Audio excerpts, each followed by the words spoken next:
house. All we want is Jesus. Make room for the King. Make room for the King. Let the King of Kings come. And the King of Glory come. The Lord of hosts. The Lord strong and mighty. Tear out them for 20 others.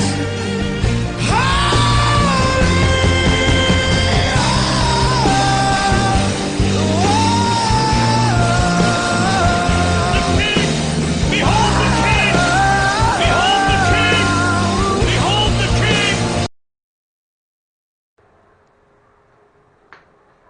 Então vamos dar prosseguimento aqui ao nosso estudo sobre, nós estamos na geografia bíblica, aí o que a gente está tendo aqui abordando na área da geografia é o quê? Agora nesse momento aqui? Não, assim, eu expliquei o que é geografia. Geografia bíblica lá. É o relevo. Relevo que Mas o que vai apresentar o mapa? Qual que é a parte que apresenta o mapa em si? é uma palavra. Eu esqueci o nome dela, eu sei o que você está falando. Eu não sei o nome da palavrinha lá. É a Cartografia. Cartografia. É a cartografia. Que vai definir. Então nós estamos aqui no período olhando a geografia no conceito cartográfico, onde ele mostra como se fosse a visão de um satélite para a gente se situar e nos localizar ali no contexto bíblico, né? Aí a gente abordou muitas coisas e nós paramos aqui na questão, a ordem da marcha das tribos do deserto. Então, assim que o povo saiu do Egito, né, que eles estão no deserto, então eles não vão sair, tipo assim, ficar andando bagunçado, atropelando, não, tudo é organizado. Deus é um Deus organizado. Tanto é que o escritor, os Efésios, né, ele vai dizer que Deus não é Deus de confusão. Claro que ali está dentro de um outro contexto. Mas Deus não é Deus de confusão, nem para poder caminhar no deserto com o povo dele, Deus não vai deixar o povo andar com confusão. Então ele vai fazer o quê? Ele ordena Moisés a fazer uma distinção entre essa jornada, né? Onde as tribos vão ficar situadas. E aí nós temos aqui, né, aqueles que serão responsáveis pelo serviço do mexicano, do tabernáculo, mexicano no hebraico é tabernáculo. Então eles serão responsáveis tanto para carregar o mobiliário, quanto para montar e desmontar. Então tem toda uma ordem, tudo aqui é organizado. Aqui ninguém faz uma bagunça. Ô, fulano, hoje eu não vou não, você vai lá, né? Igual aqueles obreiros que a gente tem, né? Preguiçoso. Hoje eu não vou na igreja não. Ô, fulano, abre lá porque hoje eu não vou não. Não tem isso não. Então cada um vai cumprir o seu papel dentro da ordenança de Deus e com amor, com prazer, porque sabe que ali é aquilo que nós explicamos que a gente fala que é Shekinah. Então, aonde que está Shekinah? O que é Shekinah? Somos nós. Nós que somos a habitação, né? Isso. De Shakam, habitar. Isso, essa palavra eu queria lembrar, Shakam, habitação. Então nós somos a habitação de Deus. Então o tabernáculo, por isso que diz que ele tabernaculou com o seu povo. Você viu morar com o seu povo, não? Aqui estava representando o corpo do crente, representa Jesus, mas é onde que ele se manifestava, no corpo, no tabernáculo, que somos nós. E Paulo vai fazer o uso dessa explicação judaica quando ele vai falar que o nosso corpo é templo do Espírito de Deus. Ele está fazendo esse conceito judaico de tabernáculo, né? Então Deus está fazendo aqui a disposição da ordem, né? Os levitas carregam a Arca da Aliança, os gersonitas e os meraritas carregam o tabernáculo, que não é carregar o tabernáculo montado, não. Tem que desmontar. Então tocou-se, quando eles olhavam assim, a nuvem, né? A coluna de fogo saiu de cima do Mishkan. Então ele sabia que era hora de partir. Então eles começavam a desmontar tudo com critério, não era nada feito correndo, tinha toda uma sistemática para desmontar o tabernáculo. Não era assim não. A Arca da Aliança, ela ficava no lugar santíssimo. Deixa eu ver se eu acho alguma coisa para fazer essa representação. Vou usar esse pano molhado aqui mesmo. Ela tinha, como que funcionava? Vamos supor que aqui nós temos a tenda, aqui nós temos, deixa eu ver aqui, vai ser esse aqui mesmo, vai ser esse aqui mesmo. Mas aqui está muito feio para a Arca da Aliança, né? Vamos pegar esse aqui. Nós temos aqui, vamos supor que aqui nós estamos com o véu, tá? A Arca da Aliança seria esse livreto. Só para vocês entenderem como é que funcionava. Aqui dentro nós temos a montagem do lugar santíssimo, onde a arca ficava. Ele nos 20 desmontava tudo e deixava a arca lá e carregava ela não. Tinha os varais, lembra dos dois varais? Então esses dois varais, eles atravessavam para um lado e para o outro. todo o lugar santíssimo. Quando Elias desmontar, eles tiravam os varais que sustentava e aí cobria. Já caía em cima.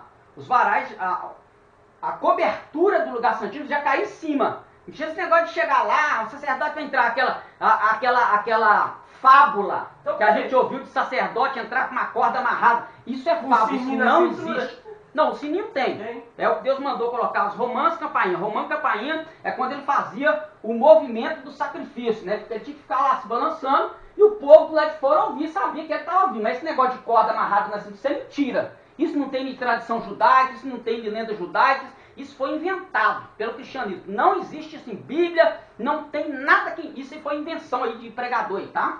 Então não existe, não foi que amarrava uma corda, porque você não morreu, não. Se morreu pecado, ele morreu de Morreu o puxar sacerdote da vez, chegava lá e tirava e levava e sepultava. Tá? Isso aí a gente vê com os filhos de Arão, que foi fulminado.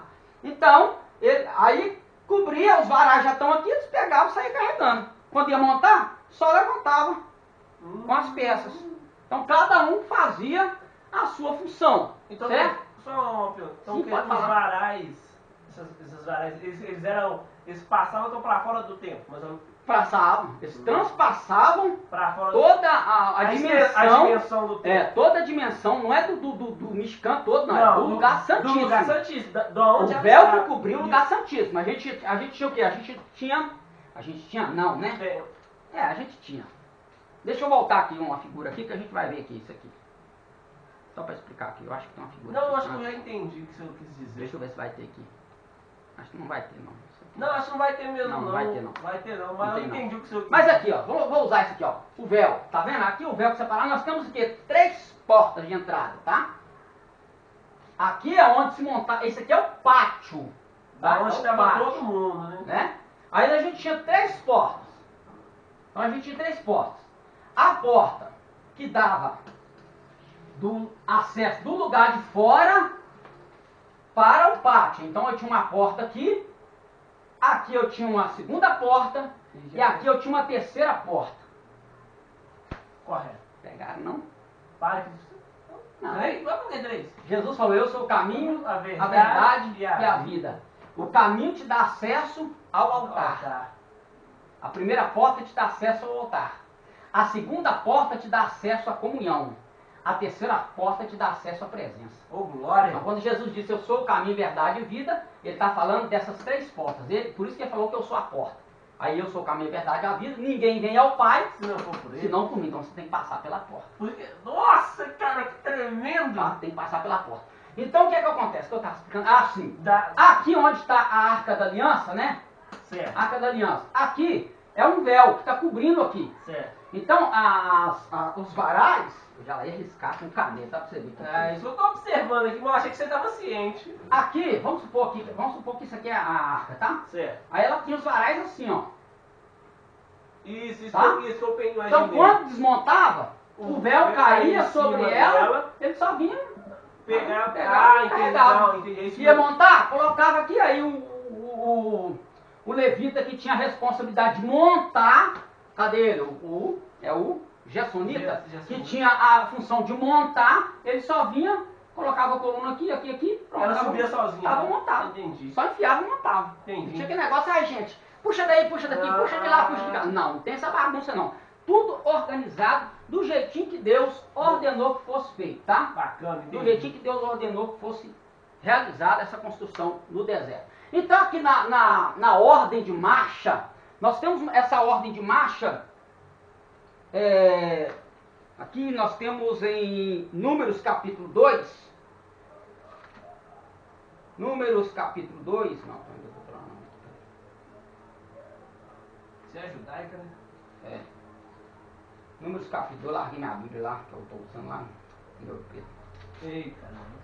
Em Números capítulo 2, nós vamos ter aqui, ó, quando Deus vai ordenar essa organização aqui, do jeitinho que está aqui no diagrama aqui, que foi feito aqui pra gente, vai estar dessa forma aqui, ó. Então, do capítulo 2 até do versículo 1 ao versículo de número, deixa eu ver se meus olhos vão me ajudar, 6.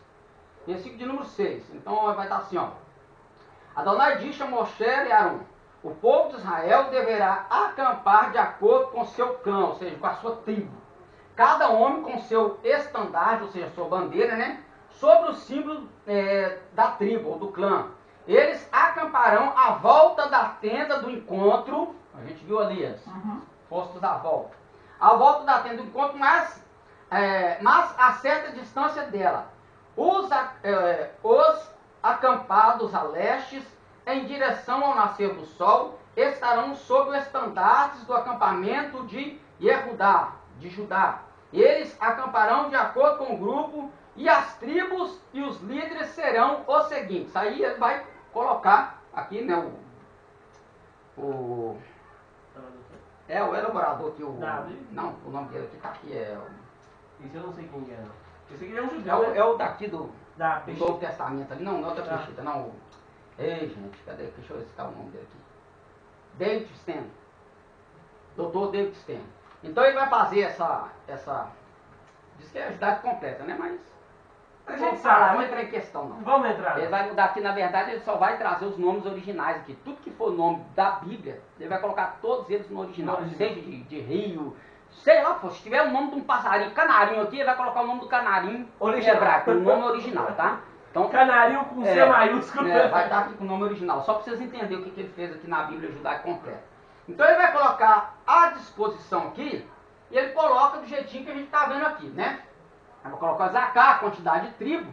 Só que eu achei interessante o diagrama da Bíblia de estudo que eu já tenho há muitos anos. A capa, eu já até troquei a capa aqui, que ela rasgou, perdeu a capa. Aqui é a plenitude.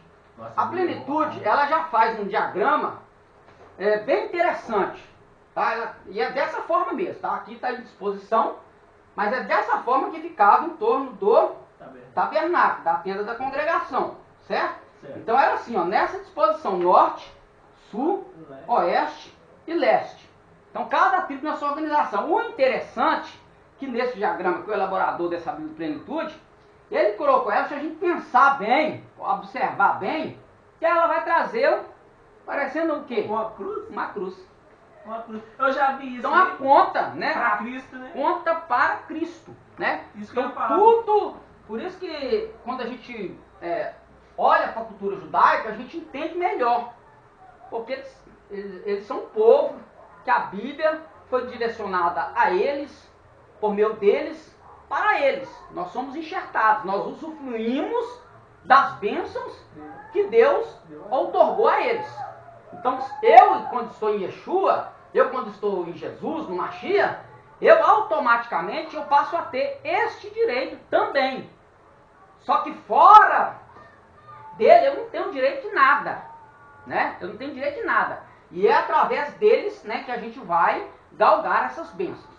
Tá? Então, tudo que a gente olhar concernente a bênçãos, quando você lê um texto na Bíblia, seja qual for a promessa que tiver aqui na Bíblia, ela vai estar, se não tiver lá especificado no texto, as nações que fizerem isto, usufruirão disto. Se não tiver isso aí sendo claro que é para os goíns, para os gentios, para as nações, isso está fazendo referência ao povo de Israel. Ah, mas então como é que eu fico nessa aí, pastor Valdir? Você fica pegando carona, você pega a carona na bênção dele. Por quê? Porque nós somos enxertados na oliveira, nós somos João Cruzeiro bravo. A promessa é deles, o culto é deles. Nós, por aceitar Jesus, por aceitar Yeshua, a gente tem esse direito. Quando a Bíblia vai dizer que Deus vai fazer uma aliança com Abraão, aí Deus vai fazer uma aliança com Abraão, faria dele uma grande nação. Primeiro Deus fala que vai fazer dele uma grande nação. Depois Deus fala, em ti serão benditas todas as nações da terra. Ah, então ele fez a promessa para mim. Sim, mas em quem? Em Abraão. Quem que é o pilar, o foco da promessa? Abraão. Foi Abraão e os seus descendentes. A gente está na fila de carona. Nós participamos de bênção. Então, todas as vezes que nós vemos uma promessa aqui, primeiro a gente tem que ver se ela estiver fazendo referência ao... É um judeu que está ali participando? É um descendente de Abraão que está ali participando? Descendente de carne que está participando? A promessa é para ele, mas eu tenho o direito como participante dela. Eu convidado dela, convidado. Tá? Então, Esse negócio de pegar, as promessas de Deus são para você. São quando você está enxertado nessa oliveira através do Messias. Se eu não tenho nenhum compromisso com o Messias, essa promessa aqui não faz respeito a mim, não. Porque eu ainda não fui enxertado, eu ainda não creio como o Abraão creu pela fé. Então não sinto muito, mas eu tenho fé, mas não sigo Jesus. Sinto muito. Você está perdendo seu tempo, você não tem direito de promessa nenhuma. A única promessa, benção que a gente tem, é aquela que vai dizer no livro de Provérbios, que a chuva de Deus cai sobre e ímpio.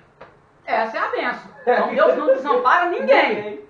Ele vai dar mantimento, ele vai sustentar a vida de todos os seres humanos, porque são criaturas dele. Aí volta o que você falou no início, nós estávamos falando que ele amamenta Isso, o Shaddai, o certo, que é armamento, exatamente, bem lembrado. Hein? Ó, casou certinho. O El Shaddai entra aí, para todas as nações. Agora, concernente a bênçãos específicas nas escrituras, só enxertado na oliveira através do Mashiach. Aí acabou. Por quê? Porque Jesus, ele veio como judeu, viveu como judeu, morreu como judeu e ressuscitou como judeu. Então não tem como fugir dessa verdade, tá? Então tem gente que não gosta, mas é a verdade, tá? Então a disposição era essa, que as tribos estavam inseridas. Aqui as vestes sacerdotais está fora aqui do contexto de explicar, que já passou lá. Então tudo aqui, cada ornamento, cada peça da veste do sacerdote, do levita, tem um significado, tá? Tudo aqui tem significado. Deus não fez isso aqui para ele poder simplesmente ficar bonitão na fita. Fala, não, eu sou o cara mesmo, eu visto melhor, eu tenho pedra de ouro, eu tenho safira, eu tenho não sei o que. Não, até cada cor tem um significado, tá? Tudo aqui tem significado, desde o turbante até ficar descalço ou calçar uma sandália. O levita, mesma coisa, tá? Tem gente que confunde o levita com o sacerdote. Esse negócio, vamos ouvir o levita cantar. Você não é levita coisa nenhuma, você é um cantor. Tem cantor na Bíblia? Tem cantor, tá? Não é pecado falar que a pessoa é cantor. Ele é cantor evangélico. Ele é um cantor, ele não é levita. Levita, qual que era o papel do levita? O mesmo papel do diácono. Cuidar do templo. Servir o tabernáculo, servir o sacerdote, guardar ali trabalhar dentro do templo. Trabalhar no templo. É isso aí. Então, esse é o papel do levita. Se não vai falar que cantor é levita, isso é baboseira evangélica. Isso não é bíblico, não está na Bíblia, isso é invenção nossa. Só falar sardinha, não é puxar sardinha, só falar uma coisa. O pessoal acha que ser diácono é um trabalho fácil, né? Não é não. É de grande responsabilidade. Exatamente. É de responsabilidade enorme vindo da igreja, você pode dar um diácono. Exatamente, de grande responsabilidade. Porque as pessoas acham que muita gente acha que ser diácono não é nada, né? Ou que ser melhor que os outros. Mas continua. É isso aí. Então, tudo aí tem significado, tá? Então, as nações que deveriam ser expulsas da Terra Santa na chegada de Israel. Então, nós temos essas nações aqui, elas estão destacadas aqui, não em negrito, as que não estão em negritos.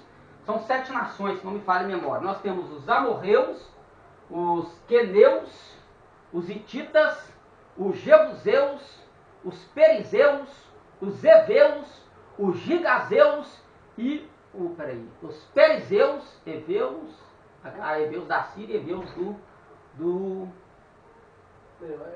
daqui, Jerusalém.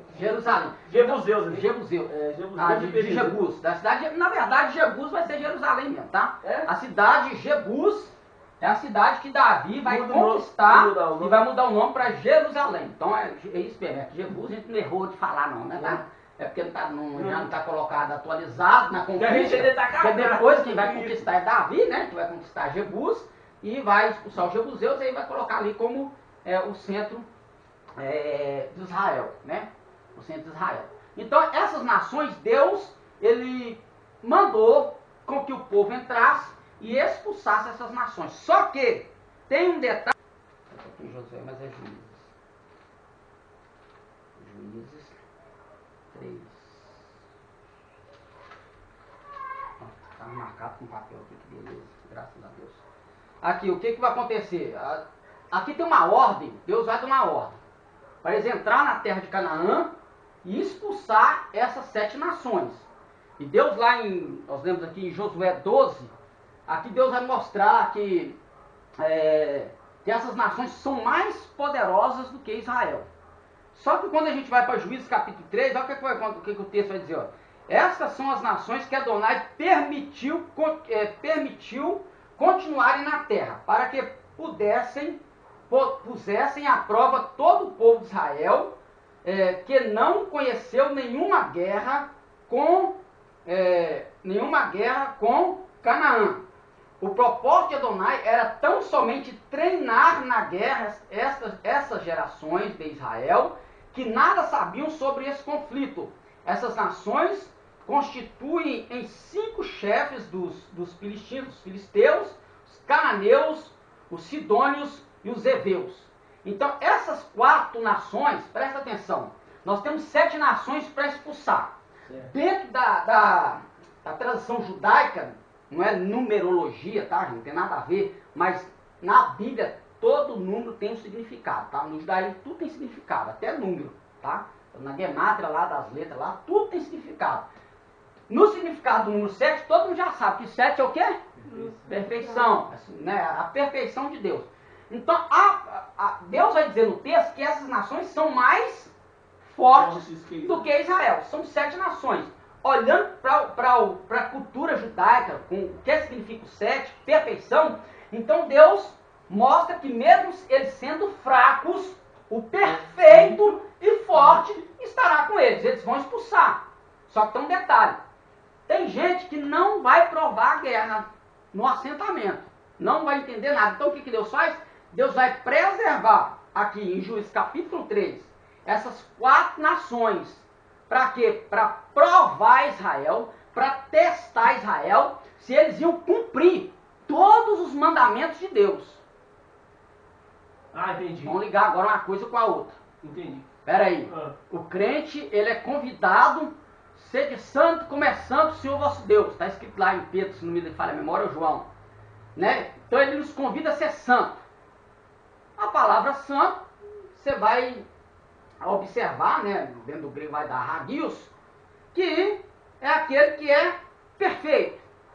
Então, eu sou perfeito, eu sou santo. Tá, você é santo.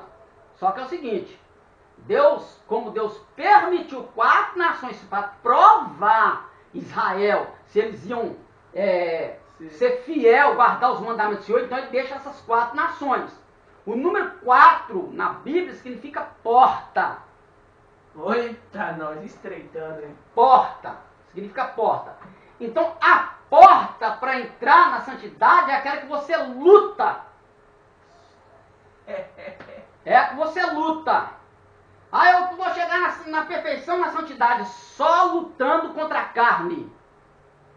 Tá? Só lutando contra a carne. Então 4 significa porta. Então você só vai chegar na perfeição se você continuar lutando contra a carne.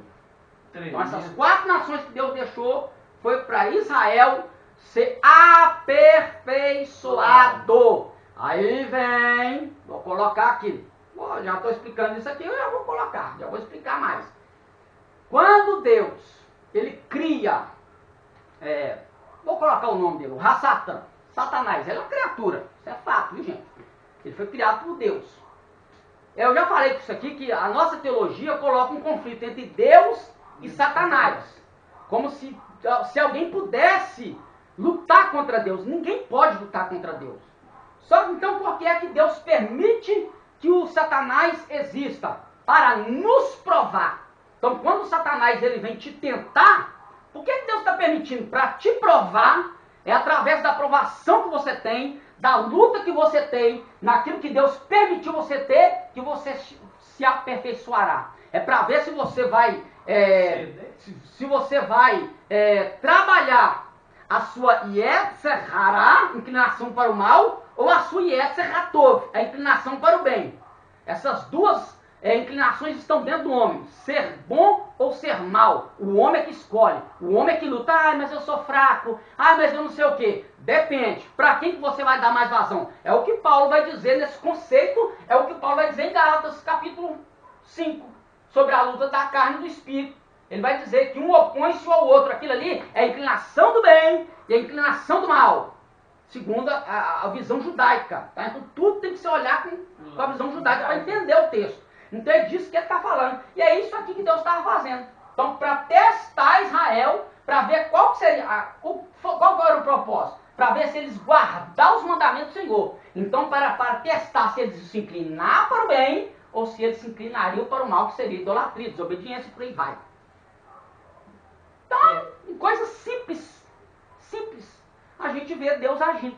Ah, mas para que eu vou saber de Deus, de Cananeu, de Gazeu? Para que eu vou saber de 7 que ele deixou, e de 7 que ele derrubou, 7 que ele deixou, 4 que ele deixou? Com esse propósito. Tudo tem significado. Tá? Tudo tem significado. Nada aí está ao léu.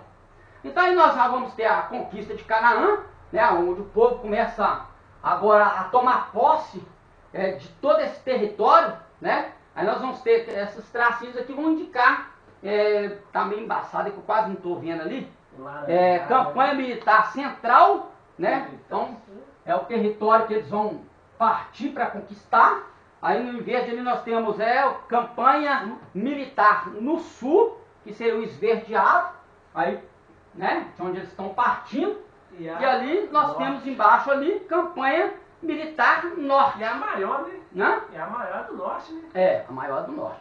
Tá vendo? Então tudo aqui Deus entregou. Ai, ó Senhor, tem misericórdia de mim. Vai Me trabalhar, ajuda, não. Senhor.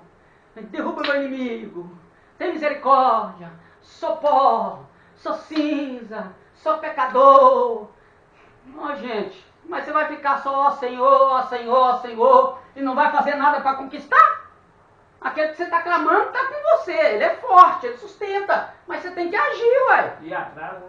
Ele deu a terra, mas ele não falou assim, ó, vou dar a terra sem ninguém, viu, gente? A terra é sua, vocês podem chegar lá que não vai ter ninguém. Tá não, dentro, gente, não. Conquistar. Tem que conquistar a terra. Eles tiveram que trabalhar para tomar posse da terra. Por isso que Yeshua vai dizer que o reino dos céus é tomado por esforço.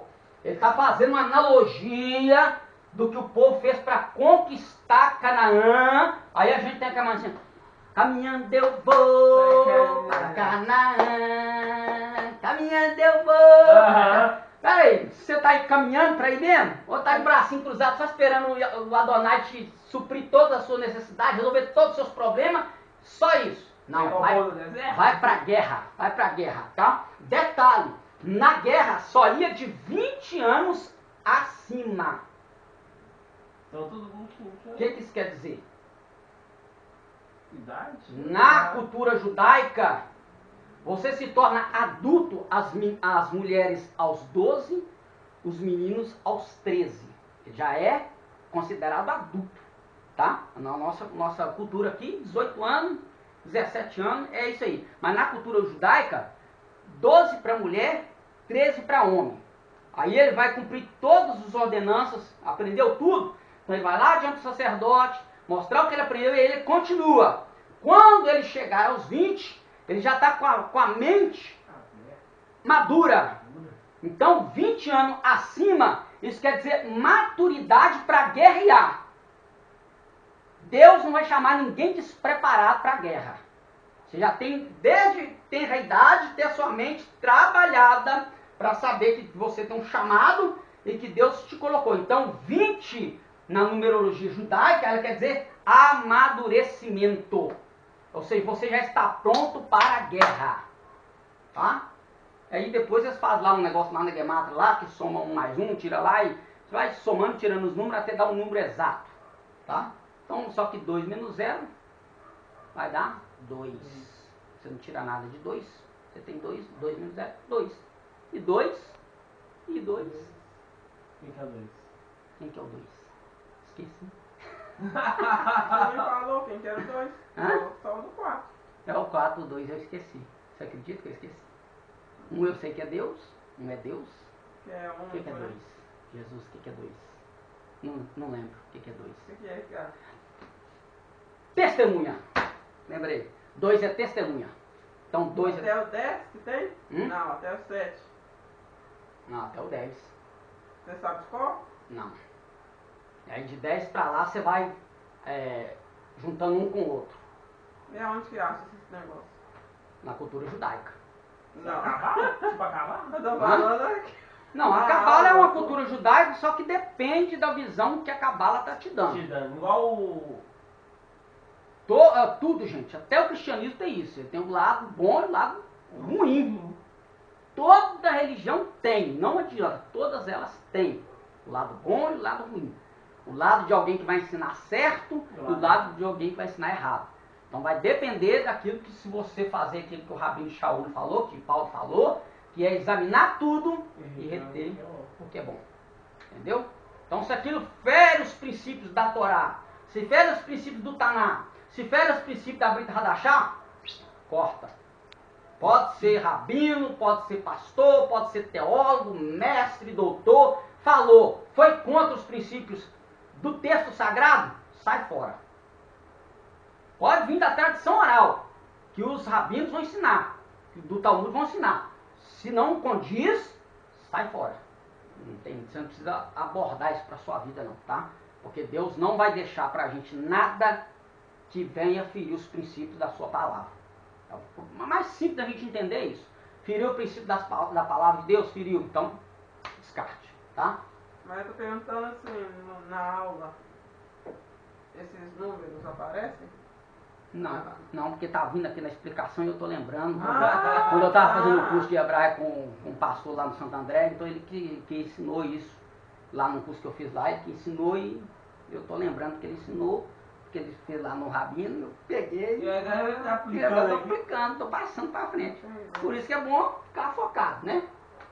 Então nós temos aqui as tribos de Israel e do seu juiz. Então nós vamos ter aqui está muito pequeno, não vai dar para me ler que esse aqui é o 1, 2, esse está ruim demais para enxergar, né? Então o slide veio assim, o projetor é de boa qualidade, mas infelizmente foi a formação do slide um pouco fosca.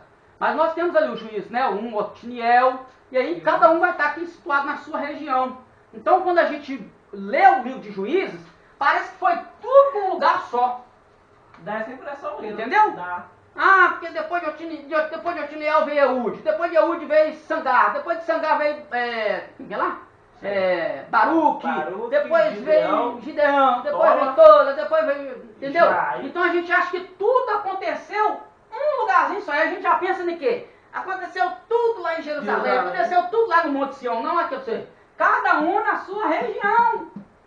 Só que quando a invasão vinha, a invasão era territorial. Aí lembra lá que quando, não sei qual dos juízes que vai acontecer aqui, não sei se foi, onde que vai acontecer, que pegaram a mulher de um levita. Jefté não? Acho que é Jefté. Jefté? Não foi Jefté não. Eles vão atrás da Jefté com os irmãos, eles vão atrás dele. Não, Jefté, mas aí quando eles estão sendo subjugados pelos midianitas. Que Jefté entra na história.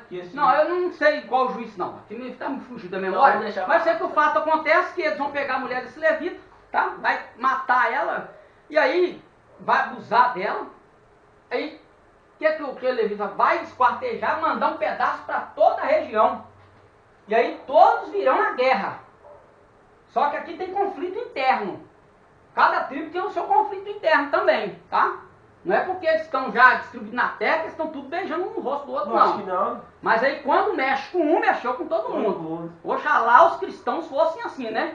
Mexeu com uma denominação, independente da minha, mexeu comigo também. Não, aqui não. Todo mundo. Mexeu com ele, tomara que ele se lasque, né? Aí fica só eu aqui no campo quietinho, a igreja crescendo. Infelizmente é isso aí, né? Esse egoísmo aí espiritual que existe no nosso meio. Ninguém está trabalhando pro reino, está trabalhando no seu próprio umbigo, pro seu próprio umbigo, seu próprio reino, né? Mas deixa os pra lá. Então isso acontecia. Só que quando o inimigo vinha externamente, aí não. Mexeu com ele, mexeu comigo. Se era interno, não. Se vira lá com a tribo lá, vê qual que é a lei que eles têm lá na região deles. Eles dá pra pagar. Se vira lá. Entendeu? Então tinha muito isso. Agora quando vinha externamente, aí não. Aí mexeu com todo mundo. Aí todo mundo se unia. Tá? Tinha aquelas tribos que às vezes quando você lê lá, quando você lê o livro, quando fala de Débora, quando fala de Débora, você vê lá que ela vai dar uma lista de tribos que sairão à guerra contra Baraque. Só que eu não lembro se é Dan, tem uma tribo lá que não vai sair. Não vai sair não, não vai ir na peleja. Aí depois ela vai ser questionada por que não foi, tem todo um contexto, toda uma história para explicar isso. Mas em primazia é isso aqui que a gente precisa entender. Não foi tudo num local só, foi Generalizado. né? Então aí, quando a gente lê o livro de Juízes, a gente já foi tudo ali, ó, naquele meu olhar. Ele saiu dali daquela porta e eu fui no lugar dele, fiquei na porta. Não é isso, não. Cada um tinha a sua região, Ele de caiu na onde cadeia, veio. peguei a cadeia. E às vezes o próprio texto vai trazer o detalhe. Ah, era da tribo de Benjamim, era da tribo de Rude, era da tribo de Gad, era da tribo de Azé. Entendeu? O próprio texto dá uma informação de qual a localidade, onde que eu vou situar esse juiz. Mas se a pessoa passar despercebida, ela acha que foi tudo ali no miolinho. E não foi. Então isso é importante a gente ter essa cartografia para tentar entender a situação da coisa. Territórios, estradas da época dos Reinos Unidos, do Reino Unido. Por que Reino Unido? Porque depois o reino vai se dividir, tá? Isso vai acontecer lá depois de Salomão. Então a estrada, essas que estão mais fortes aí, ó. Isso aqui tudo são as estradas principais que tinha para o povo transitar, se locomover, sei lá, mudar de região para região, onde também que eram estradas que traziam o comércio de fora, né? A expansão dos reinos de Saul, Davi e Salomão.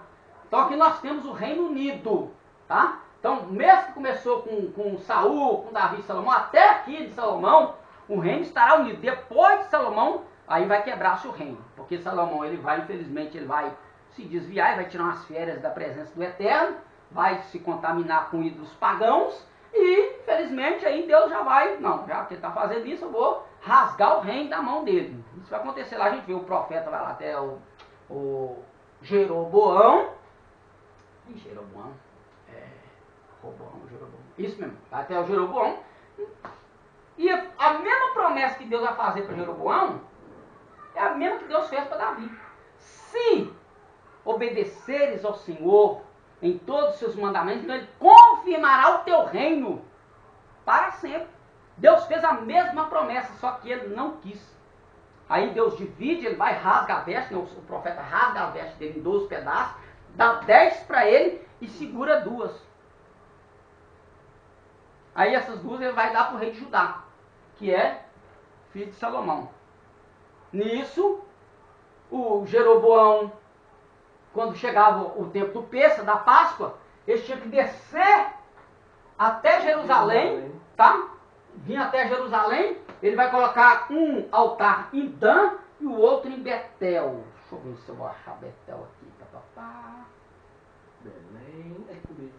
Não tá aqui não, mas tá nesse pedacinho por aqui, ó. Então ele vai colocar um altar aqui em Dan e outro em Betel. Por quê? Porque o povo, na época da Páscoa, o povo descia, vinha para Jerusalém. E Jerusalém é capital de Judá.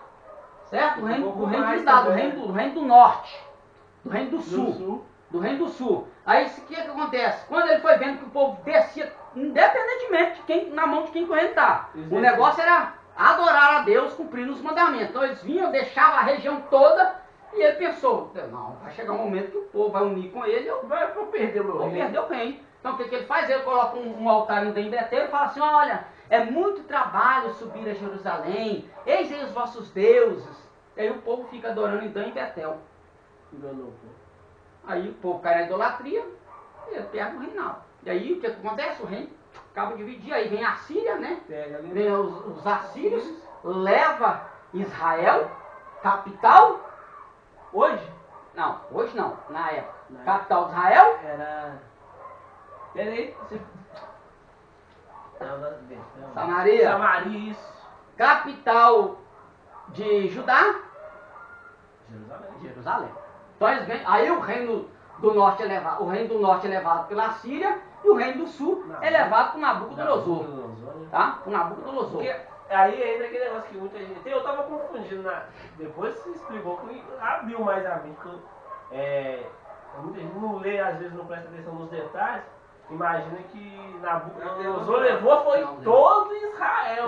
Não, ele levou Jerusalém, né? O pessoal de Jerusalém. Isso aí a gente escuta demais. Até pastor fala no altar que Israel foi para o cativeiro babilônico. Não, foi Jerusalém.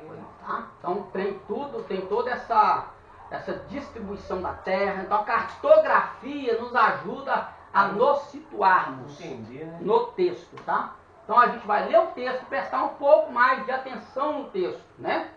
A gente vê aí. Então nós temos o reino de Davi, né? Terra de Israel, reinos conquistados. Aí o terreno de Israel, né? Os reinos conquistados, todo essa região aqui. E Então Davi ele vai expandir, né? Então nós temos aqui já Jerusalém, que era a Jebus, né? Jebus ele conquista e faz de Jebus a capital de Israel, né? E Israel é um país pequenininho, né? É pequenininho. Tamanho de São Paulo. Assim, Não era, um né? país, né? É, hoje é, mas não era, né? Então Não a região era bem expansiva, né? Maior, né? À medida os conquistadores foram perdendo espaço, aí aquela guerra interna toda, aí foi fragmentando a região. Os pedaços. Aí fragmentou-se toda a região. Aí nós temos a área do templo, na época de Salomão, então ele vai construir, né? Claro que aqui é uma maquete, assim, a gente vai encontrar várias figuras representando como era o templo. Aí nós vemos aqui, nessa figura, o templo, Jerusalém em si, a área do templo, né, o pátio onde ficava, nós tínhamos sinagogas, né, os lugares dos banhos. Então tudo aquilo que você lê na época de Jesus, claro que aqui é o primeiro templo. Mas vai haver uma restauração por Herodes, o Grande, né? Ele vai fazer uma restauração do templo, então ele vai gastar bastante com isso para ganhar prestígio do povo na restauração do templo que foi reerguido por Zorobabel e Josué, lá do livro do profeta Zacarias, tá? Então quando vem do cativeiro, com Neemias e Esdras, eles começam a restaurar Jerusalém. A reconstrução do templo começa com Zorobabel. Depois Herodes faz uma reforma. Esse Herodes não é o Antipas, não. Esse é o pai do Antipas. Não, é o pai do Antipas. Esse Herodes que é o Herodes do 4º século antes de Cristo. Né? Tá? O Antipas era... Tinha esse negócio, por exemplo, igual César, né? Igual então tinha esse negócio de Herodes. Aqui vai ter um negócio aqui da dinastia de Herodes aqui, eu não sei se está próximo aqui. O tanto de Herodes que houve.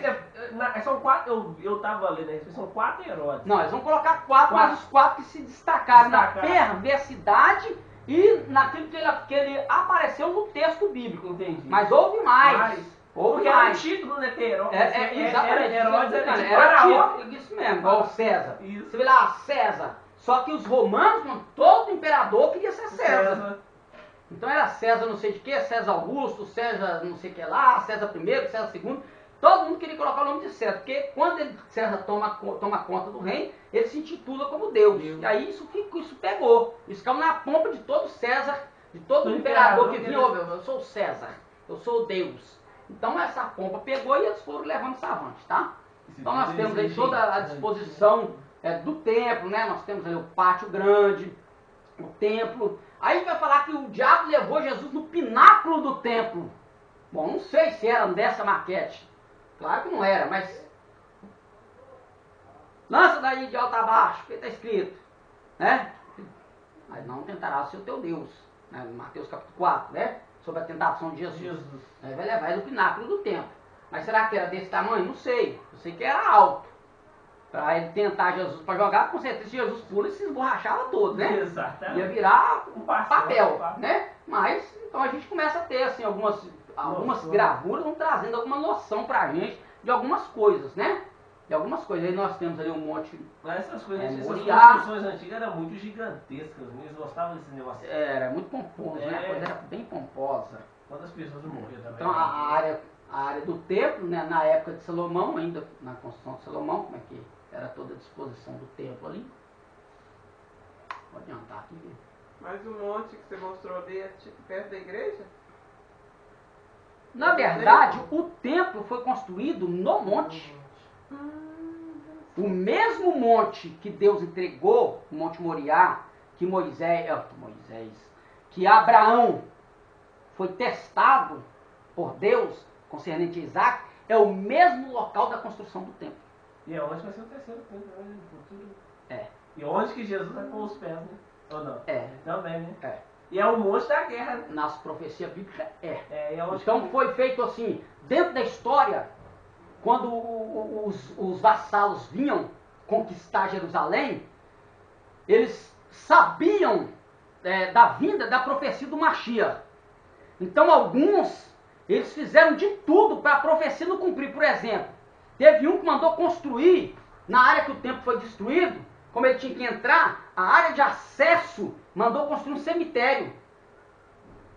Por quê? Porque ele não pode, ele sendo Mashiach, ele não pode passar, ele não pode se contaminar com coisa morta.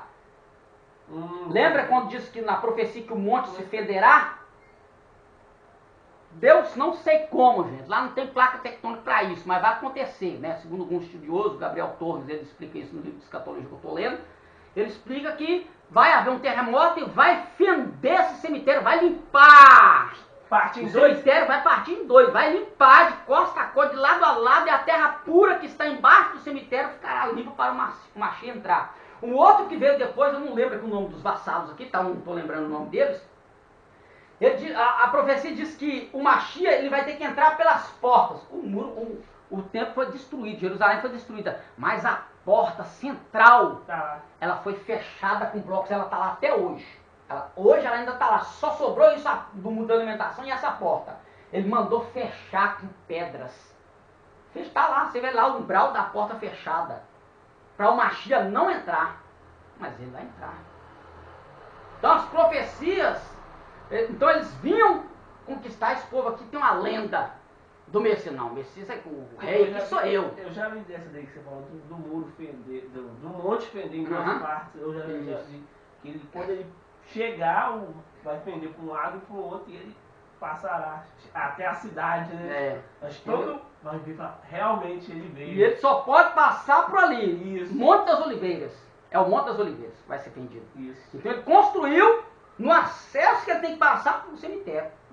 Porque não pode, segundo a lei, ele não pode. Então a profecia não vai se cumprir. Mas Deus é Deus. A porta, ela não vai passar pela porta. Ele faz a porta? Por que ele não derrubou? Derrubou tudo e não derrubou a porta que tem que passar. Ele fechou a porta com o muro construído. Veio guerra, foi guerra, veio guerra, foi guerra, veio guerra, foi guerra, vai míssil. A porta está lá até hoje.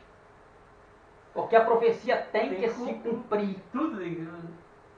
Assim, para nós que conhecemos Yeshua como Mashiach, ele entrou montado no jumentinho. Mas para o judeu ortodoxo, ele não entrou ainda, ele só vai entrar no terceiro templo. Que é o que eles planejam. Eu estava lendo lá no Europeu, aí eu até perguntei, eu tenho uma dúvida que me deu uma dúvida, depois eu vou pesquisar essa dúvida. Você falou Porque vai vir a Nova Jerusalém, a Nova Jerusalém ela tem um acesso de adoração na Nova Jerusalém, que vai descer no milênio,